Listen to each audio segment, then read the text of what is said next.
ಧರ್ಮ ವಿಜ್ಞಾನ ವೈರಾಗ್ಯ ಪರಮೈಶ್ವರ್ಯಶಾಲಿನಃ ಆನಂದತೀರ್ಥ ಭಗವತ್ಪಾದಾನ್ ವಂದೇ ನಿರಂತರಂ. ನಮೋಸ್ತು ತಾತ್ವಿಕಾ ದೇವಾಃ ವಿಷ್ಣುಭಕ್ತಿಪರಾಯಣಾಃ ಧರ್ಮಮಾರ್ಗೇ ಪ್ರೇರಯಂತು ಭವಂತಃ ಸರ್ವ ಏವ ಹಿ. ಆನಂದತೀರ್ಥೋಪದಿಷ್ಟೋ ನಿಧಿರ್ನಾರಾಯಣಃ ಹ್ವಯಃ ಪ್ರದರ್ಶಿತೋ ಯೇನ ಸಮ್ಯಕ್ ಜಯತೀರ್ಥಂ ತಮಾಶ್ರಯೇ. ಶಾಸ್ತ್ರೇಷು ಪಾರದೃಶ್ವಾನಂ ಶಾಸ್ತ್ರಜ್ಞೇಷು ಚ ವತ್ಸಲಂ ದೀನಭಕ್ತೋದ್ಧಾರಕರಂ ಸತ್ಯಾತ್ಮಾನಂ ಗುರುಂ ಭಜೆ. ವಿದ್ಯಾಪೀಠ ವಿಧಾತಾರಂ ವಿದ್ಯಾವಾರಿಧಿ ಚಂದಿರಂ ವಿದ್ಯಾರ್ಥಿ ವತ್ಸಲಂ ವಂದೇ ಮಹಾಮಹಿಮ ಸದ್ಗುರುಂ. ಶ್ರೀ ಗುರುಭ್ಯೋ ನಮಃ. ಹರಿ ಓಂ. ಶ್ರೀಮದಾನಂದತೀರ್ಥ ಭಗವತ್ಪಾದಾಚಾರ್ಯರ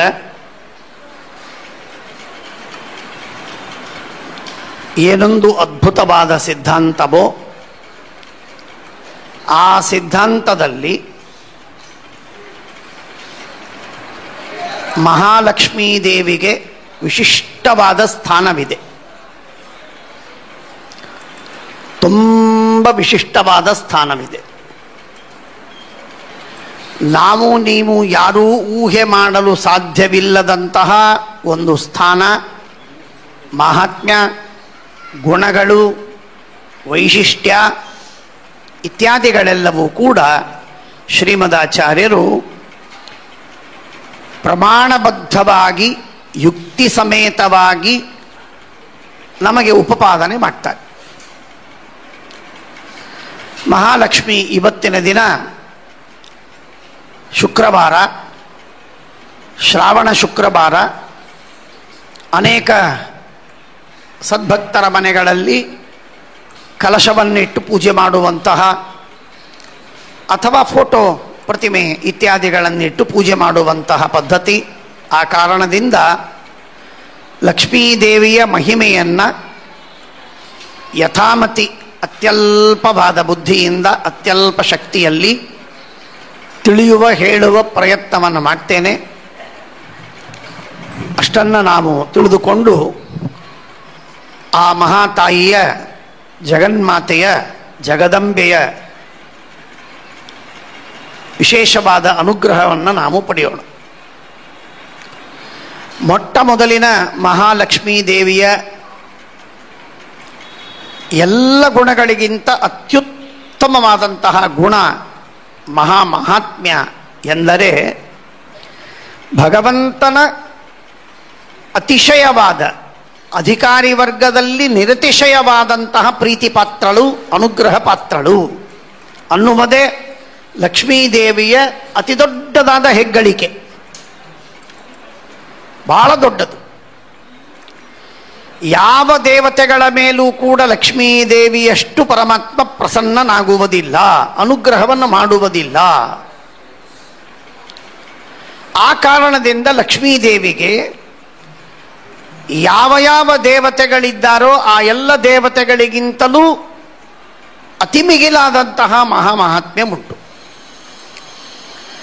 ಸ್ವಯಂ ಭಗವಂತ ತಾನು ಇಷ್ಟು ಅನುಗ್ರಹವನ್ನು ಮಾಡಿದ್ದಾನಲ್ಲ, ಎಲ್ಲ ಅಣುಗಳಲ್ಲೂ, ಎಲ್ಲ ಪರಮಾಣುಗಳಲ್ಲೂ, ಎಲ್ಲ ಜೀವರಲ್ಲೂ, ಎಲ್ಲ ವಸ್ತುಗಳಲ್ಲೂ ಭಗವಂತ ತನ್ನ ಒಂದೊಂದು ರೂಪಗಳನ್ನು ಇಟ್ಟಂತೆ ಲಕ್ಷ್ಮೀದೇವಿಯಲ್ಲಿ ಭಗವಂತ ತನ್ನ ಅನಂತ ರೂಪಗಳನ್ನು ಇಟ್ಟು, ಅನಂತ ರೂಪಗಳ ಜೊತೆಗೆ ಮಿಶ್ರನಾಗಿ ಅನಂತ ಗುಣಗಳಿಂದ ತಾನಿದ್ದು ಅವಳ ಅನಂತ ಗುಣಗಳನ್ನು ಅಭಿವ್ಯಕ್ತಗೊಳಿಸಿ ತಾನು ಅನಂತ ಕ್ರಿಯೆಯನ್ನು ಮಾಡಿ, ತಾರತಮ್ಯದಲ್ಲಿ ಸ್ವಲ್ಪ ಕಡಿಮೆ ಆದರೆ ಅವಳಿಂದಲೂ ಕೂಡ ಅನಂತ ಕ್ರಿಯೆಯನ್ನು ಮಾಡಿಸಿ ಅವಳನ್ನು ನಿತ್ಯ ಮುಕ್ತಳನ್ನಾಗಿ ಮಾಡಿ ಎಲ್ಲ ಬ್ರಹ್ಮಾಂಡದ ನಿರ್ಮಾಣವಲ್ಲ, ತತ್ವಗಳ ನಿರ್ಮಾಣದಿಂದ ಆರಂಭ ಮಾಡಿ ಪ್ರಳಯ ಕಾಲದಲ್ಲೂ ಭಗವಂತ ಲಕ್ಷ್ಮೀದೇವಿ ಸಮೇತನಾಗೇ ಇರ್ತಾನೆ ಅನ್ನುವುದು ಆಲೋಚನೆ ಮಾಡಿದರೆ ನಮಗೆ ಆಲೋಚನೆಗೆ ಅತೀತವಾದದ್ದು, ಚಿಂತನಕ್ಕೆ ಅತೀತವಾದದ್ದು. ಎಂಥ ವಾಯುದೇವರು, ಬ್ರಹ್ಮದೇವರಂತಹ ಮಹಾದೇವತೆಗಳನ್ನೇ ತೆಗೆದುಕೊಳ್ಳಿ, ಅವರೆಲ್ಲರಿಗೂ ಕೂಡ ಬ್ರಹ್ಮಾಂಡದಲ್ಲಿ ಅಂದರೆ ಊಹೆ ಮಾಡಲಿಕ್ಕೆ ಸಾಧ್ಯವಿಲ್ಲ. ಯಾಕೆ ಅಂತಂದರೆ ಬ್ರಹ್ಮದೇವರು ವಾಯುದೇವರು ಮಾಡುವುದೇನು ಅಂದರೆ ಒಂದು ಬ್ರಹ್ಮಾಂಡದಲ್ಲಿ ಒಂದು ಕಲ್ಪದಲ್ಲಿ ಮಾತ್ರ ಅವರಿಗೆ ಅಧಿಕಾರ, ಪರಿಪೂರ್ಣವಾದ ಅಧಿಕಾರ ವಾಯುದೇವರಿಗೆ ಬ್ರಹ್ಮದೇವರಿಗೆ. ಆ ವಾಯು ಬ್ರಹ್ಮ ಪದವಿಗಿಂತಲೂ ಪೂರ್ವದಲ್ಲಿ ಅವರಿಗೆ ಲಿಮಿಟೆಡ್ ಆದ ಅಧಿಕಾರ, ಸೀಮಿತವಾದ ಅಧಿಕಾರವಿದೆ. ಯೋಗ್ಯತೆ ಅದ್ಭುತ, ಪರಿಪೂರ್ಣ ಸಮಾನವಾಗಿ ಯೋಗ್ಯತೆಯ ಪ್ರಶ್ನೆ ಬಂದಿಲ್ಲ. ಆದರೆ ಭಗವಂತನ ಸಂಕಲ್ಪಾನುಸಾರವಾಗಿ ಅಧಿಕಾರವನ್ನು ಅರ್ಥಾತ್ ಕ್ರಿಯೆಯನ್ನು ಮಾಡುವ, ನಿಯಮನಾದಿಗಳನ್ನು ಮಾಡುವ ಏನೊಂದು ಪರಮಾತ್ಮನ ಸಂಕಲ್ಪವಿದೆಯೋ ಅದು ಕೇವಲ ಸೀಮಿತವಾದದ್ದು, ಒಂದೇ ಒಂದು ಕಲ್ಪಕ್ಕೆ. ಆದರೆ ಲಕ್ಷ್ಮೀದೇವಿಗೆ ಆಲೋಚನೆ ಮಾಡಲಿಕ್ಕೂ ಸಾಧ್ಯವಿಲ್ಲ, ಸುತರಾಂ ಸಾಧ್ಯವಿಲ್ಲ. ಅನಾದಿ ಕಾಲದಿಂದ ಅನಂತ ಕಾಲದವರೆಗೆ ಅನಂತ ಬ್ರಹ್ಮಾಂಡಗಳನ್ನು ನಿರ್ಮಾಣ ಮಾಡುವ ಕಾಲದಲ್ಲೂ ಲಕ್ಷ್ಮೀದೇವಿಯ ಸೇವೆ ಪರಮಾತ್ಮನಿಗೆ ನಿರಂತರವಾಗಿ ನಡೆಯುತ್ತೆ. ಅಜಗಜವಲ್ಲ ಜಮೀನ್ ಆಸ್ಮಾನ್ ಅಂತೇನು ಹೇಳ್ತೇವೆ, ಹಾಗೆ ಅಷ್ಟು ಅಂತರವಿದೆ, ಅಷ್ಟು ಅಂತರವಿದೆ ಬ್ರಹ್ಮಾದಿ ದೇವತೆಗಳಿಗೂ ಲಕ್ಷ್ಮೀದೇವಿಗೂ. ನಿತ್ಯ ಮುಕ್ತಳಾದವಳು ಪರಮಾತ್ಮನ ಲಕ್ಷ್ಮೀದೇವಿಯ ನಮ್ಮೆಲ್ಲರ ಗುಣಗಳಲ್ಲೂ ಪರಮಾತ್ಮನ ಗುಣಗಳು ಬಿಂಬರೂಪವಾಗಿ ಒಳಗೆ ಸನ್ನಿಹಿತವಾಗಿವೆ. ಅವುಗಳೇ ನಾನು ಮಾತಾಡ್ತೇನೆ ಅಂದರೆ ಭಗವಂತ ಮಾತಾಡ್ತಾನೆ, ನಾನು ಆನಂದ ಪಡ್ತೇನೆ ಅಂದರೆ ದೇವರು ಒಳಗೆ ತನ್ನ ಆನಂದವನ್ನು ಇಟ್ಟಿದ್ದಾನೆ ಅಂತ ಹೇಗೋ ಹಾಗೆ ನಮ್ಮ ಗುಣಗಳಲ್ಲಿ ದೇವರ ಗುಣಗಳು, ನಮ್ಮ ಕ್ರಿಯೆಯಲ್ಲಿ ದೇವರ ಕ್ರಿಯೆ ಇರುವಂತೆ ಲಕ್ಷ್ಮೀದೇವಿಯ ಅನಂತ ಗುಣಗಳಲ್ಲಿ ಪರಮಾತ್ಮನ ಅನಂತ ಗುಣಗಳ ಪರಿಪೂರ್ಣವಾದ ಸನ್ನಿಧಾನ. ಇಷ್ಟೆಲ್ಲ ವಿಚಿತ್ರ ಏನು ಅಂದರೆ ಇದು ಯಾವುದೂ ಸಾಧನೆ ಮಾಡಿ ಪಡೆದದ್ದಲ್ಲ, ಪಡೆದ ಮಾಹಾತ್ಮ್ಯವಲ್ಲ.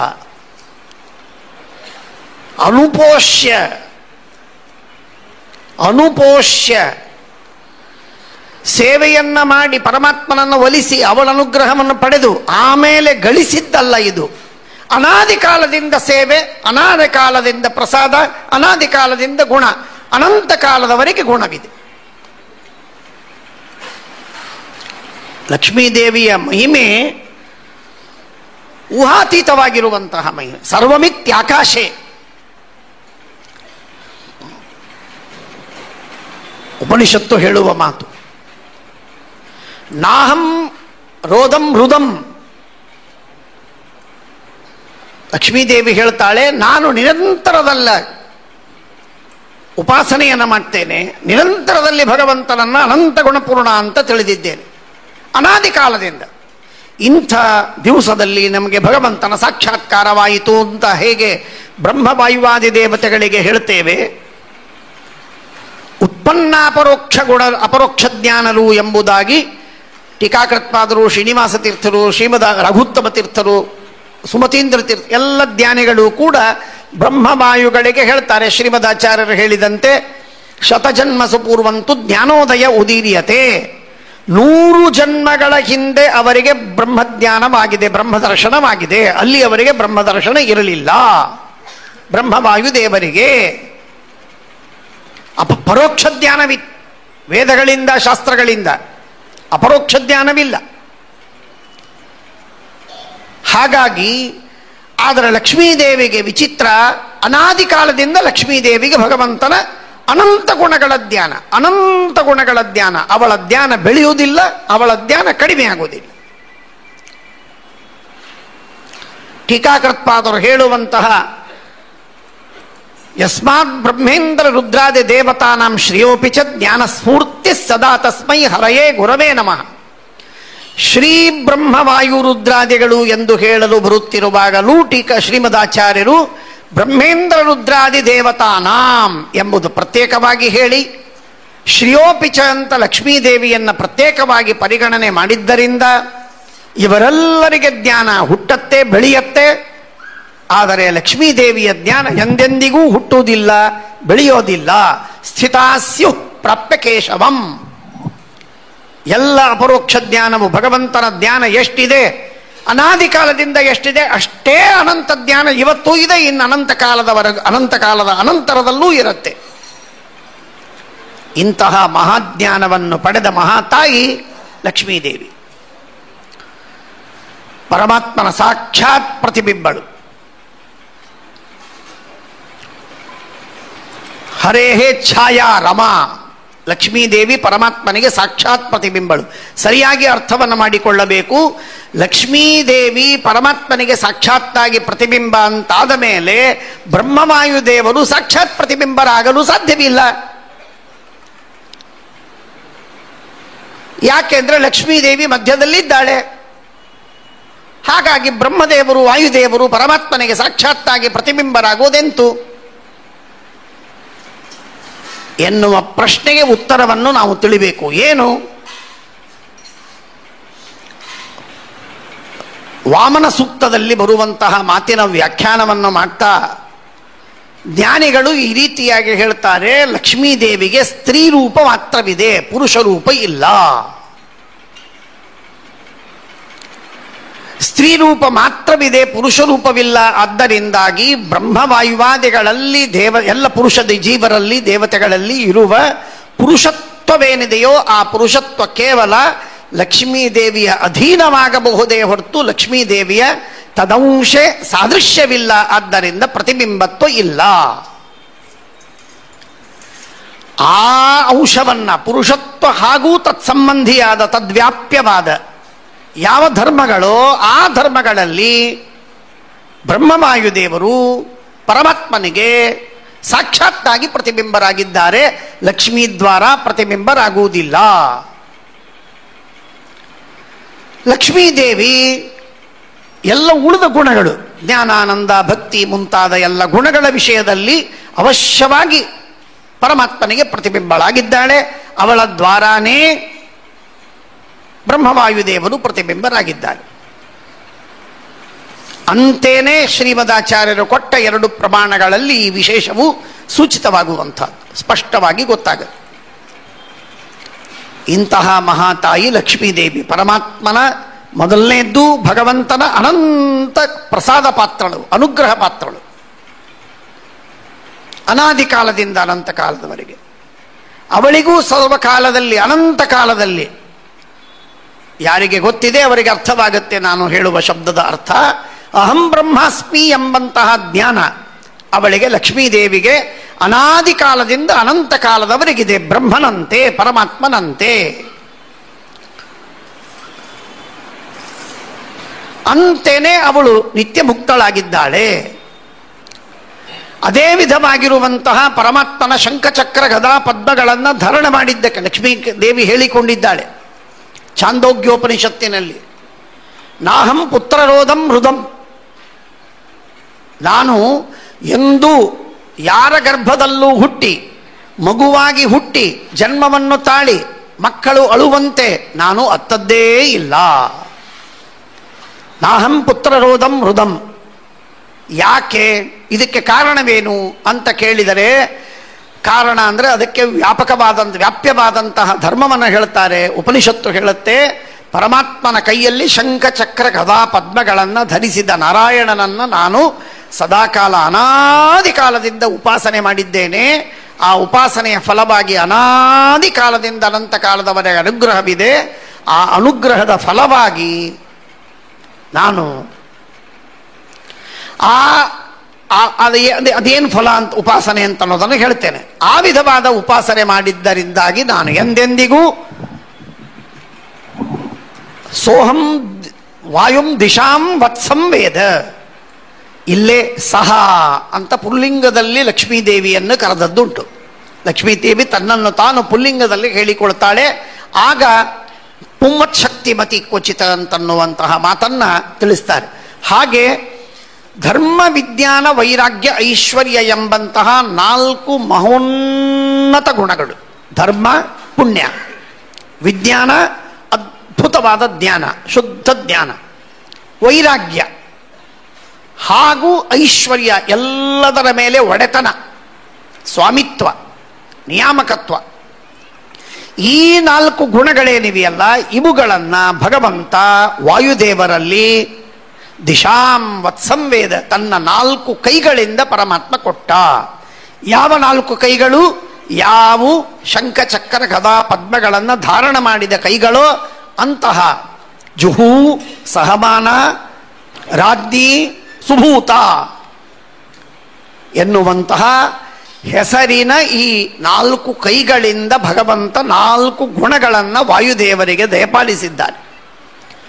ಅಂತೇನೆ ಪರಮಾತ್ಮನನ್ನ ನಿರಂತರವಾಗಿ ಶಂಖಚಕ್ರ ಗದಾಪದ್ಮಧಾರಿಯಾದ ಭಗವಂತನನ್ನು ಉಪಾಸನೆ ಮಾಡಬೇಕು. ಹಾಗೆ ಉಪಾಸನೆ ಮಾಡುವುದರಿಂದಾಗಿ ಲಕ್ಷ್ಮೀದೇವಿಗೆ ನಿತ್ಯ ಮುಕ್ತತ್ವ ಬಂದಿದೆ. ಅನಾದಿ ಕಾಲದಿಂದ ಉಪಾಸನೆ ಮಾಡಿ ಅನುಗ್ರಹವನ್ನು ಅನಾದಿ ಕಾಲದಿಂದ ಪಡೆದದ್ದಕ್ಕಾಗಿ. ಇನ್ನೊಂದು ಮಹತ್ವದ ಮಹಿಮೆ, ಪರಮಾತ್ಮ ಅಂತನ್ನುವ ವಸ್ತುವೇನಿದೆಯಲ್ಲ, ಅತೋಶೇಷ ಗುಣೋನ್ನೋದ್ಧಂ ನಿರ್ದೋಷಂ ಯಾವ ದೇವಹಿ ತಾವದೇವ ಈಶ್ವರೋ ನಾಮ ತತ್ರ ಭೇದೋಪಿ ನ ಕ್ವಚಿತ್ ಅನುವ್ಯಾಖ್ಯಾನದಲ್ಲಿ ಹೇಳಿದಂತೆ, ಎಷ್ಟು ವಸ್ತು ಅನಂತ ಗುಣಪೂರ್ಣ ನಿರ್ದೋಷವಾದ ಜಗಜ್ಜನ್ಮಾದಿ ಕಾರಣವಾದ ವಸ್ತುವೋ ಅದೆಲ್ಲವೂ ವಿಷ್ಣು ನಾರಾಯಣ. ಆ ನಾರಾಯಣನ ಗುಣಗಳು, ಅವಯವಗಳು, ಕ್ರಿಯೆಗಳು, ದ್ರವ್ಯಾವಯವ ಗುಣಕ್ರಿಯೆಗಳನ್ನು ಬಿಟ್ಟು ಅದರಿಂದ ಬಹಿರ್ಗತವಾದಂತಹ ಏನೇನು ವಸ್ತುಗಳಿವೆ ಆ ಎಲ್ಲದಕ್ಕೂ ಕೂಡ ಮಹಾತಾಯಿ ಲಕ್ಷ್ಮೀದೇವಿ ಅಭಿಮಾನಿನಿಯಾಗಿದ್ದಾಳೆ.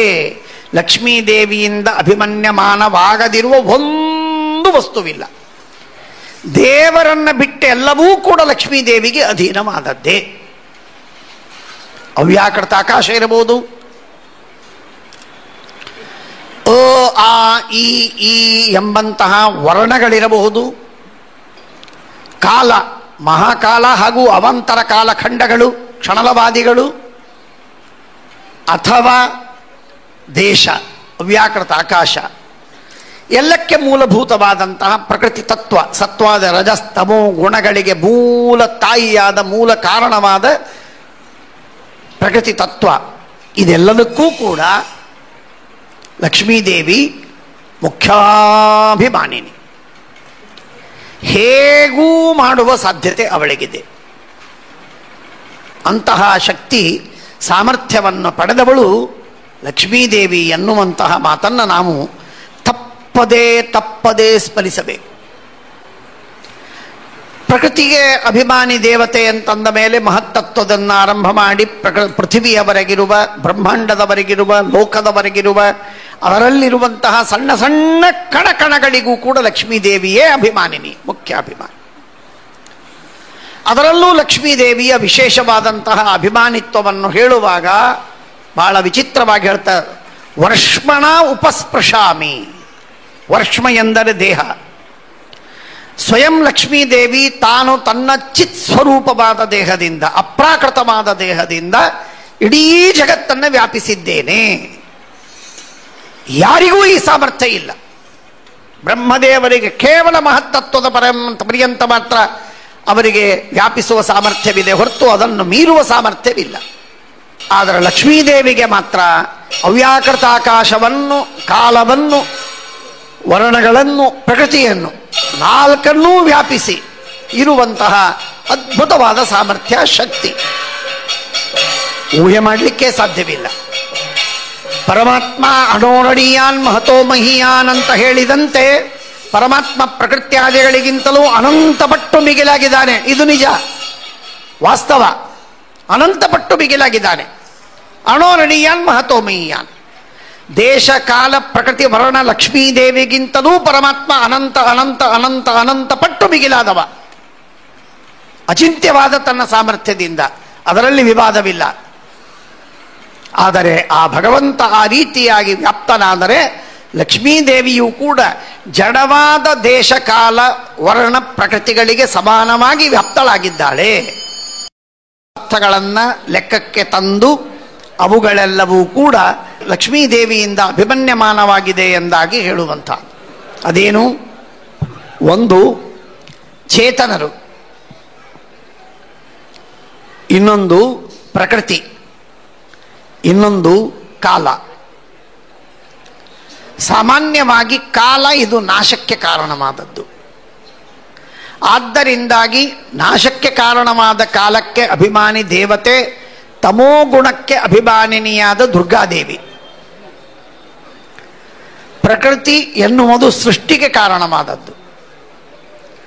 ಆ ಸೃಷ್ಟಿಗೆ ಕಾರಣವಾಗಿರುವಂತಹದ್ದು ರಜೋಗುಣ. ಹಾಗಾಗಿ ರಜೋಗುಣಾಭಿಮಾನಿನಿಯಾದಂತಹ ಲಕ್ಷ್ಮೀದೇವಿ, ಭೂದೇವಿ, ಅವಳು ಪ್ರಕೃತಿಗೆ ಅಭಿಮಾನಿನಿ. ಚೇತನರಿಗೆ ಅಭಿಮಾನಿನಿಯಾದವಳು ಸತ್ವಗುಣಾಭಿಮಾನಿನಿಯಾದ ಶ್ರೀದೇವಿ. ಹೀಗೆ ಸತ್ವರಜಸ್ತಮೋ ಗುಣಗಳಿಗೆ ಅಭಿಮಾನಿನಿಯಾದ ಶ್ರೀ ಭೂ ದುರ್ಗಾದೇವಿಯರು ಚೇತನ, ಪ್ರಕೃತಿ, ಕಾಲ ಎಂಬ 3 ತತ್ವಗಳಿಗೆ ಅಭಿಮಾನಿನಿಯಾಗಿದ್ದಾಳೆ. ಆಕಾಶ ಮತ್ತು ವರ್ಣಗಳು ಪ್ರಕೃತಿಯಲ್ಲೇ ಸೇರಿಕೊಂಡದ್ದು ಎಂಬುದಾಗಿ ಹೇಳುವಂತಹ ಪದ್ಧತಿ. ಹೀಗಿರುವ ಲಕ್ಷ್ಮೀದೇವಿಯ ಈ ಅಭಿಮಾನಿತ್ವ ಇದು ಒಂದಾದರೆ, ಚೇತನರಲ್ಲೇ ಸಾತ್ವಿಕ, ರಾಜಸ, ತಾಮಸ ಎಂಬ ಜೀವರಿದ್ದಾರೆ, ಉತ್ತಮ, ಮಧ್ಯಮ, ಅಧಮರು. ಆ ಉತ್ತಮ, ಮಧ್ಯಮ, ಅಧಮ ಜೀವರೇನಿದ್ದಾರೋ ಅವರಿಗೆ ಅಭಿಮಾನಿನಿಯಾದವಳು ಶ್ರೀ ಭೂ ದುರ್ಗಾದೇವಿಯರು. ಆ ಶ್ರೀ ಭೂ ದುರ್ಗಾದೇವಿಯರೇ ಮತ್ತೆ ಪುನಃ ಬೇರೆ ಬೇರೆ ಹೆಸರುಗಳಿಂದ ವೇದಗಳಿಗೆ, ಯಜ್ಞಗಳಿಗೆ, ದಕ್ಷಿಣೆಗೆ ಅಭಿಮಾನಿ ದೇವತೆಗಳಾಗಿದ್ದಾರೆ. ವೇದಗಳಿಗೆ ಅಭಿಮಾನಿನಿಯಾಗಿ ಲಕ್ಷ್ಮೀದೇವಿ ಪರಮಾತ್ಮನನ್ನ ಸ್ತೋತ್ರ ಮಾಡ್ತಾಳೆ, ಆದರೆ ದೂರದಲ್ಲಿರ್ತಾಳೆ. ಯಜ್ಞಕ್ಕೆ ಅಭಿಮಾನಿನಿಯಾದಂತಹ ಲಕ್ಷ್ಮೀದೇವಿ ಪರಮಾತ್ಮನ ಅಂಕದಲ್ಲಿ ಕೂತಿರ್ತಾಳೆ. ದಕ್ಷಿಣಾಭಿಮಾನಿನಿಯಾದವಳು ಅರ್ಧಾಂಗಿನಿಯಾಗಿರ್ತಾಳೆ. ದಕ್ಷಭಾಗ ಸ್ಥಿತ ಇನಃ ಯಸ್ಯಃ ಸಾ, ಬಲಭಾಗದಲ್ಲಿ ಗಂಡನನ್ನು ಹೊತ್ತ, ದೇಹದ ಅರ್ಧ ಭಾಗದಲ್ಲಿ ತಾನು, ದೇಹದ ಬಲಭಾಗದಲ್ಲಿ ಅರ್ಧದಲ್ಲಿ ಗಂಡ ಸ್ವಾಮಿ ನಾರಾಯಣ ಇದ್ದಂತಹ ನಾರಾಯಣ ಮತ್ತು ಲಕ್ಷ್ಮೀ ದೇವಿಯರ ಒಂದು ವಿಶಿಷ್ಟವಾದ ದೇಹ, ವಿಶಿಷ್ಟ ರೂಪ. ಈ ವಿಧವಾದಂತಹ ವಿಶಿಷ್ಟ ರೂಪವೇನಿದೆಯೋ ಈ ರೂಪವನ್ನು ಕೂಡ ಲಕ್ಷ್ಮೀದೇವಿ ಪರಮಾತ್ಮನ ಜೊತೆಗೆ ಪಡೆದಿದ್ದಾಳೆ. ಸೂರ್ಯನ ಹತ್ತಿರ ಹೋದಂತೆ ಬಿಸಿಲು ಹೇಗೆ ಹೆಚ್ಚೋ, ಸೂರ್ಯನಿಂದ ದೂರ ದೂರ ಬಂದಂತೆ ತಣ್ಣಗೆ ಆಗಿ ಪೂರ್ಣ ತಣ್ಣಗಾಗತ್ತೋ, ಹಾಗೆ ದೇವರ ಹತ್ತಿರ, ಅತೀ ಹತ್ತಿರದಲ್ಲಿ, ಅರ್ಥಾತ್ ಅರ್ಧ ದೇಹದಲ್ಲಿ ಪರಮಾತ್ಮನ ಜೊತೆಗೆ ದೇಹವನ್ನ ಶೇರ್ ಮಾಡುವ, ಅರ್ಧದಲ್ಲಿ ನಾರಾಯಣ, ಅರ್ಧದಲ್ಲಿ ಲಕ್ಷ್ಮೀದೇವಿ ಇದ್ದಾಗ ಅಂಥ ಪರಮಾತ್ಮನ ಲಕ್ಷ್ಮೀದೇವಿಯ ರೂಪವೇನಿದೆಯೋ ಆ ಲಕ್ಷ್ಮೀ ರೂಪ ಪರಮಾತ್ಮನಿಂದ ಅತೀ ಅಧಿಕವಾದಂತಹ ಸುಖದ ಅಭಿವ್ಯಕ್ತಿಯನ್ನು ಪಡೆಯುತ್ತದೆ. ವಿಶಿಷ್ಟ ದಕ್ಷಿಣ ಸುಖೇ. ಅದುವೇ ಲಕ್ಷ್ಮೀದೇವಿ ಇನ್ನೆರಡು ರೂಪದಿಂದ ಅಂಕದಲ್ಲಿ ಬಲಸ್ತನದ ಮೇಲೆ ಪರಮಾತ್ಮನಿಗೆ ಚಿಹ್ನೆಯಾಗಿ ಇದ್ದಾಳೆ. ಅಲ್ಲಿ ಶ್ರೀವತ್ಸಾಂಕಿತ ಅಂತ ಪರಮಾತ್ಮನನ್ನು ಕರಿತೇವೆ. ಆ ಶ್ರೀವತ್ಸಾಂಕ್ಯ ಅಂಕದಲ್ಲಿ ಏನು ಲಕ್ಷ್ಮೀದೇವಿ ಇದ್ದಾಳೆ, ಅವಳಿಗೂ ದಕ್ಷಿಣಗಿಂತಲೂ ಕಡಿಮೆಯಾದ ಸುಖ, ಆದರೆ ವೇದಾಭಿಮಾನಿನಿಗಿಂತಲೂ ಅಧಿಕವಾದ ಸುಖವಿದೆ. ಅದೇ ಲಕ್ಷ್ಮೀದೇವಿ ತೊಡೆಯಲ್ಲೂ ಇದ್ದಾಳೆ. ಆ ಲಕ್ಷ್ಮೀದೇವಿ ದೂರದಲ್ಲಿ ನಿಂತು ವೇದಾಭಿಮಾನಿನಿಯಾಗಿ ಅನಂತ ವೇದಗಳಿಂದ ಸ್ತೋತ್ರ ಮಾಡ್ತಾಳೆ. ಇಂತಹ ಲಕ್ಷ್ಮೀದೇವಿಯ ಸೌಭಾಗ್ಯವನ್ನ ಊಹಾತೀತವಾಗಿ ಶ್ರೀಮದಾಚಾರ್ಯರು ವರ್ಣಿಸ್ತಾರೆ. ಲಕ್ಷ್ಮೀದೇವಿ ಇನ್ನೊಂದು ನಮಗೆ ಮಹತ್ವದ ಉಪಕಾರವನ್ನು ಮಾಡಿದ್ದು ಅಂದರೆ, ಎಲ್ಲ ವೇದಗಳಿಗೆ ಪ್ರತಿಪಾದ್ಯನಾದವನು ನಾರಾಯಣನಾದರೆ ಎಲ್ಲ ವೇದಗಳಿಗೆ ಅಭಿಮಾನಿ ದೇವತೆಯಾದವಳು ಲಕ್ಷ್ಮೀದೇವಿ. ಅದರ ಅರ್ಥ ಏನು? ವೇದಗಳೆಲ್ಲವೂ ದೇವರನ್ನು ಪ್ರತಿಪಾದಿಸ್ತವೆ ಅಂತಂದರೆ ಅವುಗಳಲ್ಲಿ ಅಂತರ್ಯಾಮಿಯಾಗಿರುವ ಲಕ್ಷ್ಮೀದೇವಿಯು ನಮಗೆ ಭಗವಂತನ ಜ್ಞಾನವನ್ನು ಕೊಡುತ್ತಾಳೆ. ನೀರು ನಮಗೆ ತೃಷಾಶಾಂತಿಯನ್ನು, ಬಾಯಾರಿಕೆಯನ್ನು ಶಮನ ಮಾಡುತ್ತೆ ಅಂತಂದರೆ ನೀರಿನ ಅಂತರ್ಯಾಮಿಯಾದ, ನೀರಿನ ಅಭಿಮಾನಿ ದೇವತೆಯಾದ ವರುಣ ಯಾವ ರೀತಿಯಾಗಿ ನಮ್ಮ ತೃಷಾಶಾಂತಿಯನ್ನು ಮಾಡುತ್ತಾನೋ ಆ ರೀತಿಯಾಗಿ ಲಕ್ಷ್ಮೀದೇವಿಯು ನಮ್ಮ ಜ್ಞಾನವನ್ನು ಕೊಟ್ಟು ನಮ್ಮನ್ನು ಉದ್ಧಾರ ಮಾಡ್ತಾಳೆ. ಯದಾ ವೈಶಾರದೀಮತಿ, ಭಾಗವತ ಹೇಳುತ್ತೆ. ಲಕ್ಷ್ಮೀದೇವಿಯ ಇನ್ನೊಂದು ವಿಶೇಷವಾಗಿರುವಂತಹದ್ದು ಛಾಂದೋಗ್ಯೋಪನಿಷತ್ತಿನಲ್ಲಿ ಬರುವಂತಹ ಮಾತದು. ಅದು ಮೋಕ್ಷದಲ್ಲೇನೊಂದು ಆನಂದವಿದೆ, ಎಲ್ಲ ಜೀವರಾಶಿಗಳು ಮೋಕ್ಷದಲ್ಲೇನು ಆನಂದವನ್ನು ಪಡಿತಾರೆ, ಆ ಆನಂದಕ್ಕೆ ಮುಖ್ಯವಾಗಿ ಅಭಿಮಾನಿನಿ ಲಕ್ಷ್ಮಿ. ಅದರ ತರುವಾಯ ಪ್ರಾಣದೇವರು, ಆಶಾದೇವಿ, ಭಾರತೀ ದೇವಿ. ಹೀಗೆ ಆ ಲಕ್ಷ್ಮೀದೇವಿ ಮೋಕ್ಷದಲ್ಲಿರುವ ಆನಂದಕ್ಕೆ ಅಭಿಮಾನಿನಿಯಾಗಿದ್ದಾಳೆ. ಅದಕ್ಕೆ ಹೇಳಿದೆ, ಲಕ್ಷ್ಮೀದೇವಿಯಿಂದ ಅಭಿಮನ್ಯಮಾನವಾಗದಿರುವಂತಹ ಒಂದು ತೃಣವಲ್ಲ, ಒಂದು ಪರಮಾಣುವಲ್ಲ, ಪರಮಾಣುವಿನ ಅನಂತಾಂಶವೂ ಲಕ್ಷ್ಮೀದೇವಿಯಿಂದ ಅಭಿಮನ್ಯಮಾನವಾಗದಿದ್ದದ್ದು ಇಲ್ಲ.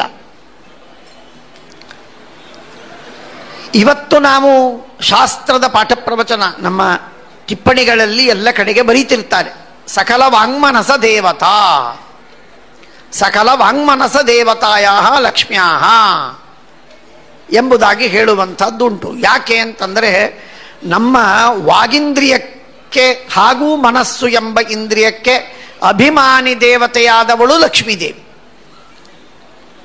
ಪಾಠ ಹೇಳುವುದು, ಪ್ರವಚನ ಹೇಳುವುದು, ಪಾಠವನ್ನು ಕೇಳಿಯುವುದು, ಪ್ರವಚನವನ್ನು ಕೇಳುವುದು, ಕೇಳಿ ಜ್ಞಾನವನ್ನು ಪಡೆಯುವುದೇನಿದೆಯಲ್ಲ, ಇಲ್ಲೂ ಕೂಡ ಕೇವಲ ವಾಂಗ್ಮನಸ ಕಾರ್ಯಗಳೇ ಹೆಚ್ಚು. ಆ ವಾಕ್ ಮನಸ್ಸುಗಳ ಕಾರ್ಯ ಅಧಿಕವಾಗಿ ಇದ್ದದ್ದಕ್ಕಾಗಿ ಅದಕ್ಕೆ ಅಭಿಮಾನಿ ದೇವತೆಯಾದ ಲಕ್ಷ್ಮೀದೇವಿಯ ವಿಶೇಷ ಕರುಣೆ ಬೇಕು. ಪರಮಾತ್ಮ ಅನುಗ್ರಹವನ್ನು ಮಾಡ್ತಾನೆ, ಭಗವಂತ ಅನುಗ್ರಹವನ್ನು ಮಾಡ್ತಾನೆ, ನನ್ನ ಜ್ಞಾನ ನಿನಗಾಗಲಿ ಅಂತ ಹೇಳಿ ನಮಗನುಗ್ರಹವನ್ನು ಮಾಡಿದ ಅಂತಾದರೆ, ಭಗವಂತನ ಅಪರೋಕ್ಷ ಜ್ಞಾನ ಕೊಡುವಾಗ ಮೊನ್ನೆ ನೀವು ಕೇಳಿದಿರಿ, ವಿಶತೆ ಬ್ರಹ್ಮಧಾಮ ಅಂತ, ಅದು ಅಧಿಷ್ಠಾನ. ಹೇಗೆ ಅಧಿಷ್ಠಾನರಾಗಿ ವಾಯುದೇವರು ಅನುಗ್ರಹವನ್ನು ಮಾಡ್ತಾರೋ ಅದೇ ರೀತಿಯಾಗಿ ಕರಣಳಾಗಿ ಮನೋಭಿಮಾನಿನಿಯಾಗಿ ಲಕ್ಷ್ಮೀದೇವಿ ದೇವರನ್ನು ತೋರಿಸುವುದಕ್ಕೆ ಸಿದ್ಧಳಾಗ್ತಾಳೆ. ಆ ಮನಸ್ಸನ್ನೇ ವಿಕಾರಗೊಳಿಸಿ ಮನಸ್ಸಿನಲ್ಲಿ ಪರಿಣಾಮವನ್ನು ಉಂಟು ಮಾಡಿ ಅಪರೋಕ್ಷ ಜ್ಞಾನ ಎಂಬ ಕಾರ್ಯವನ್ನು, ಮನ ಉಪಾದಾನಕವಾದಂತಹ ಒಂದು ಕಾರ್ಯವನ್ನು ನಿರ್ಮಾಣ ಮಾಡಿ ಕೊಡ್ತಾಳೆ. ಆ ಮನ ಉಪಾದಾನಕವಾದ ಆ ವೃತ್ತಿಯಲ್ಲಿ, ಅಪರೋಕ್ಷ ಜ್ಞಾನದಲ್ಲಿ ಭಗವಂತ ತಾನು ವಿಷಯನಾಗಲು ಸಿದ್ಧನಾಗಿರ್ತಾನೆ. ಇಂಥ ಅಪರೋಕ್ಷ ಜ್ಞಾನವೇನಿದೆ, ಆ ಅಪರೋಕ್ಷ ಜ್ಞಾನಕ್ಕೂ ಕೂಡ ಮಹಾಲಕ್ಷ್ಮೀ ದೇವಿಯೇ ಪ್ರಧಾನ ಅಭಿಮಾನಿನಿ. ಅದಕ್ಕಾಗೇನೆ ಹೇಳಿದರು ಯದಾ ವೈಶಾರದೀಮತಿ ಎಂಬುದಾಗಿ. ಇಂತಹ ಲಕ್ಷ್ಮೀದೇವಿ ವಿಚಿತ್ರವೇನು ಅಂದರೆ, ಪರಮಾತ್ಮನ ಕೈಯಲ್ಲಿರುವ ಸಕಲ ಆಯುಧಗಳಿಗೆ, ಪರಮಾತ್ಮನ ಅನಂತ ಕೈಗಳು, ಆ ಅನಂತ ಕೈಗಳಲ್ಲಿರುವಂತಹ ಸಕಲ ಆಯುಧಗಳಿಗೆ, ಸಕಲ ಆಭರಣಗಳಿಗೆ, ಇಡೀ ದೇಹದಲ್ಲಿರುವ ಆಭರಣಗಳಿಗೆ ಅಭಿಮಾನಿನಿಯಾಗಿದ್ದಾಳೆ. ಪರಮಾತ್ಮನಿಗೆ ಒಂದು ಸ್ವರೂಪಭೂತವಾದಂತಹ ಆಭರಣಗಳಿವೆ, ಸ್ವರೂಪಭೂತವಾದಂತಹ ಬಟ್ಟೆ, ಹೂ, ಹಾರ, ಗಂಧ ಮುಂತಾದವುಗಳಿವೆ. ಹೇಗೋ ಹಾಗೆ ಲಕ್ಷ್ಮ್ಯಾತ್ಮಕವಾದಂತಹ, ರಮಾತ್ಮಕವಾದಂತಹ ಮಡಿಯನ್ನು ಭಗವಂತ ಉಡ್ತಾನೆ. ಲಕ್ಷ್ಮೀದೇವಿಯೇ ಮಡಿಯಾಗಿ, ಲಕ್ಷ್ಮೀದೇವಿಯೇ ಉಪ್ಪರಣೆಯಾಗಿ, ಲಕ್ಷ್ಮೀದೇವಿಯೇ ಹಾರವಾಗಿ, ಹೂವಿನ ಹಾರವಾಗಿ, ಲಕ್ಷ್ಮೀದೇವಿಯೇ ಗಂಧವಾಗಿ, ಚಿನ್ಮಯ ಗಂಧ. ಹೀಗೆ ಯಮಕ ಭಾರತದಲ್ಲಿ ಹೇಳುವಂತೆ ದುರ್ಗಾರೂಪದಿಂದ ಲಕ್ಷ್ಮೀದೇವಿ ಪರಮಾತ್ಮನ ಕೈಯಲ್ಲಿ ಚಕ್ರವಾಗಿ ಇರ್ತಾಳೆ ಪ್ರಳಯದಲ್ಲೂ.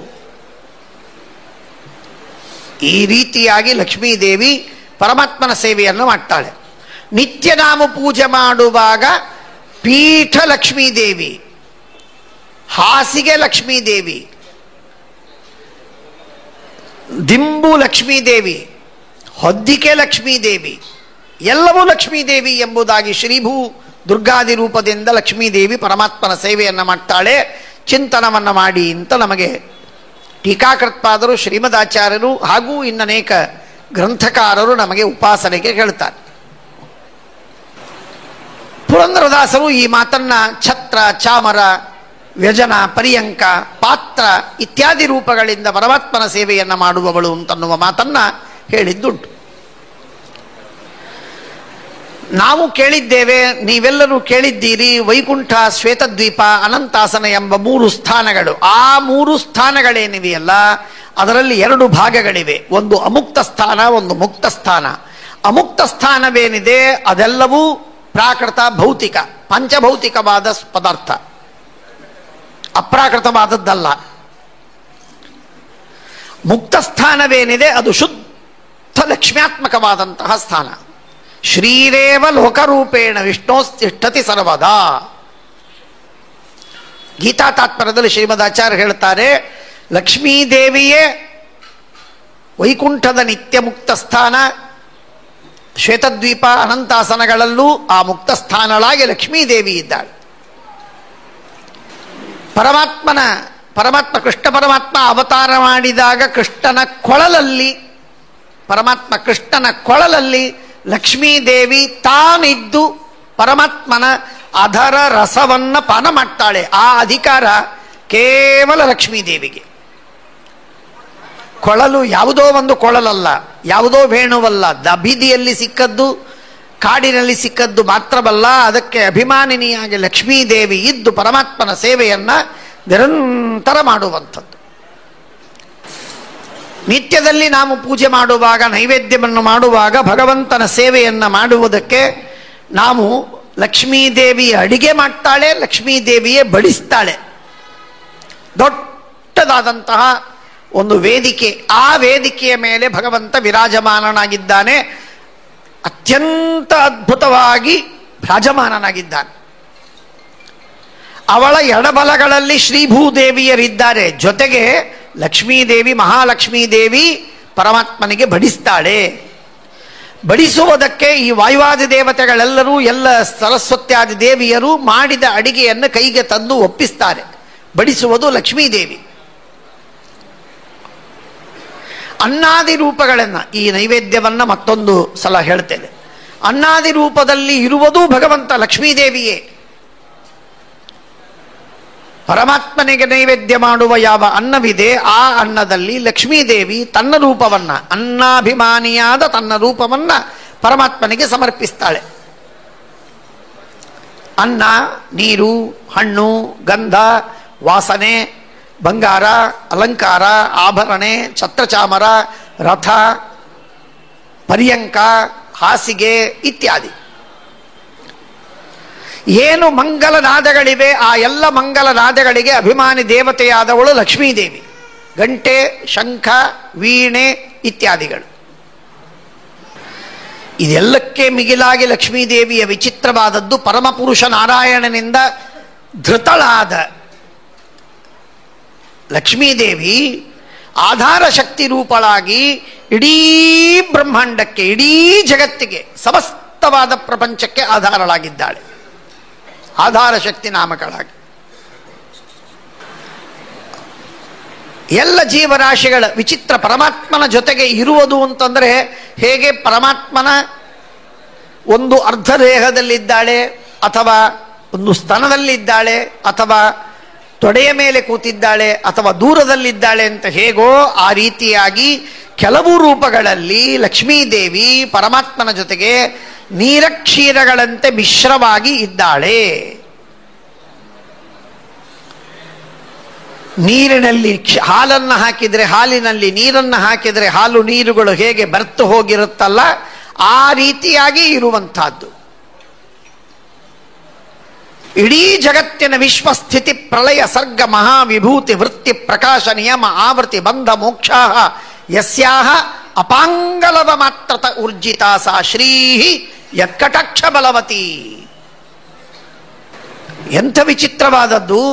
ಇಡೀ ಜಗತ್ತಿನ ಬ್ರಹ್ಮದೇವರನ್ನು ಮೊದಲು ಮಾಡಿಕೊಂಡು, ಮಹತ್ತತ್ವವನ್ನು ಮೊದಲು ಮಾಡಿಕೊಂಡು, ಅವ್ಯಾಕೃತಾಕಾಶವನ್ನು ಮೊದಲು ಮಾಡಿಕೊಂಡು, ಏನೇನು ಪದಾರ್ಥಗಳ ನಿರ್ಮಾಣವಾಗಬೇಕೋ ಆ ಎಲ್ಲ ಪದಾರ್ಥವನ್ನು ಕೂಡ ಲಕ್ಷ್ಮೀದೇವಿ ಪರಮಾತ್ಮನ ಅನುಗ್ರಹದಿಂದ, ಭಗವಂತ ಕೊಟ್ಟ ಶಕ್ತಿಯಿಂದ, ಪ್ರೇರಣೆಯಿಂದ ಜಗತ್ತನ್ನು ನಿರ್ಮಾಣ ಮಾಡ್ತಾಳೆ. ಇಂಥ ಅದ್ಭುತವಾದ ಸಾಮರ್ಥ್ಯವನ್ನು ಪಡೆದವಳು ಮಹಾತಾಯಿ. ಪರಮಾತ್ಮನನ್ನ ಇಷ್ಟು ಅಚ್ಚುಕಟ್ಟಾಗಿ ಪ್ರೀತಿಸ್ತಾಳೆ, ಎಂದೂ ನ್ಯೂನತೆ ಇಲ್ಲ. ಎಂದೂ ಆಧಿಕ್ಯವಿರೂ ಇಲ್ಲ. ಪರಮಾತ್ಮನ ರೂಪವನ್ನು ನೋಡ್ತಾ ಇರುವಾಗ ಅವಳಿಗೆ ನಿತ್ಯ ನೂತನವಾಗಿ ಕಾಣುತ್ತೆ. ಹೊಸ ಜ್ಞಾನ ಬರುವುದಿಲ್ಲ, ಆದರೆ ನಿತ್ಯ ನೂತನವಾಗಿ ಕಾಣುತ್ತೆ. ಅದು ಪರಮಾತ್ಮನ ಅಚಿಂತ್ಯ ಶಕ್ತಿ, ಲಕ್ಷ್ಮೀದೇವಿಯ ಮಹಾಭಾಗ್ಯ.